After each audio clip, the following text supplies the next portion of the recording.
পৃথিবীর সকল প্রাণীর জবান থাকলেও মাছের জবান নেই কেন? আর মাছেরা পানিতেই কেন বসবাস করে? এক ব্যক্তি হযরত আলী রাদিয়াল্লাহু তাআলা আনহুকে এই প্রশ্ন করলেন। হযরত আলী রাদিয়াল্লাহু তাআলা আনহু উত্তরে বললেন, জেনে রেখো, আল্লাহ তাআলা মাছের মুখেও জবান দিয়েছিলেন। তারা কথা বলতে পারত, জমিনে চলাচল করতেও পারত, কিন্তু আফসোস, এই মাছ নিজের উপর জুলুম করেছে, যার ফলে আল্লাহ তাআলা তার থেকে কথা বলার ক্ষমতা কেড়ে নিয়েছে এবং তারপরে জমিনে চলাচল করার ক্ষমতাও কেড়ে নিয়েছে। সম্পূর্ণরূপে তাদেরকে শুধুমাত্র এক জলজ প্রাণীতে পরিণত করেছে। সেই আগন্তুক ব্যক্তি জিজ্ঞাসা করল, এ আলী, মাছেরা নিজের উপর কি জুলুম করেছে? হযরত আলী উত্তরে বললেন, যখন আল্লাহ তাআলা হযরত আদম আলাইহিস সালামকে সৃষ্টি করার পর সমস্ত ফেরেশতাদেরকে নির্দেশ দিলেন যে তোমরা সকলে আদমকে সিজদা করো। সমস্ত ফেরেশতা হযরত আদম আলাইহিস সালামকে সিজদা করল, কিন্তু ইবলিস শয়তান আদম আলাইহিস সালামকে সিজদা করতে অস্বীকৃতি জানায়।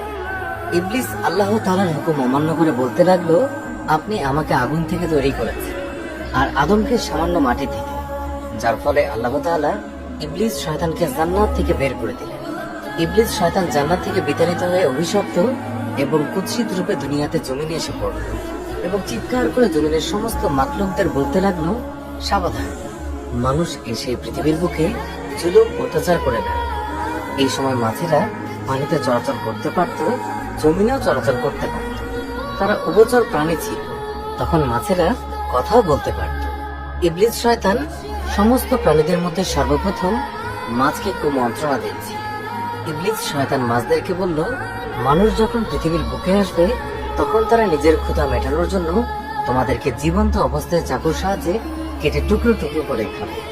মাছেরা যখন এই কথা শুনল তখন তারা সমুদ্রের অন্য সমস্ত প্রাণীদেরকে মানুষের ব্যাপারে এই সমস্ত কথা বলে মানুষের বিরুদ্ধে সবাইকে একত্রিত করতে লাগলো, যার ফলে আল্লাহ তাআলা মাছের কথা বলার ক্ষমতা কেড়ে নিয়েছে এবং মাছেরা জবান হারা হয়েছে।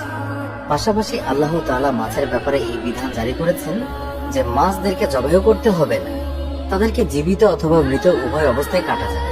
অন্য সকল প্রাণীকে আল্লাহর নাম নিয়ে জবাই করার যে বিধান প্রযোজ্য সেটা মাছের ক্ষেত্রে প্রযোজ্য হবে না, কেননা আমি তোমাদের জীবনকে পানির মাঝে সীমাবদ্ধ করে দেব।